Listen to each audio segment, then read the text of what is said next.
আগামী জাতীয় সংসদ নির্বাচন ঘিরে বিএনপির প্রার্থী তালিকা প্রকাশের পর কুড়িগ্রাম ৪ আসনে এক নজিরবিহীন পরিস্থিতি সৃষ্টি হয়েছে। একই পরিবারের দুই ভাই এবার প্রতিদ্বন্দ্বিতা করছেন দুই ভিন্ন রাজনৈতিক দলের হয়ে। একজন বাংলাদেশ জাতীয়তাবাদী দল বিএনপি থেকে, অন্যজন বাংলাদেশ জামায়াত ইসলামী থেকে।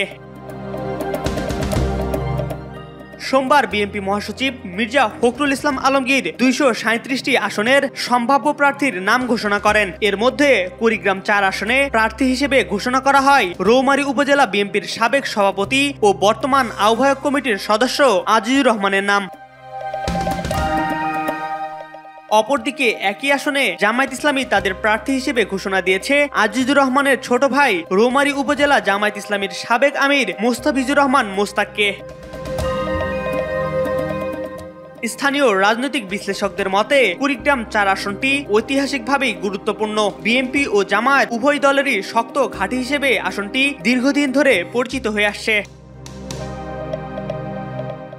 দুই ভাইয়ের এই রাজনৈতিক প্রতিদ্বন্দ্বিতা এখন পুরো এলাকার আলোচনার কেন্দ্রবিন্দুতে। চায়ের দোকান থেকে শুরু করে সামাজিক যোগাযোগ মাধ্যম, সব জায়গায় এখন এই ভাই ভাই লড়াই নিয়ে চলছে তুমুল আলোচনা সমালোচনা।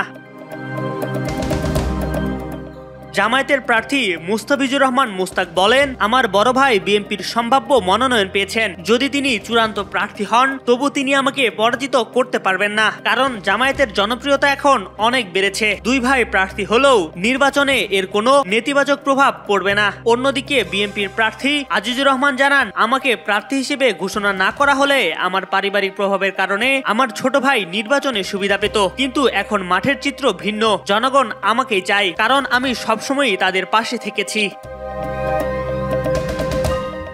রৌমারী, চিলমারী ও রাজীবপুরে এখন নির্বাচনী আমেজ বইছে। দুই ভাইয়ের এই প্রতিদ্বন্দ্বিতা নিয়ে সাধারণ ভোটারদের মধ্যে কৌতূহল ও উত্তেজনা দুটোই কাজ করছে।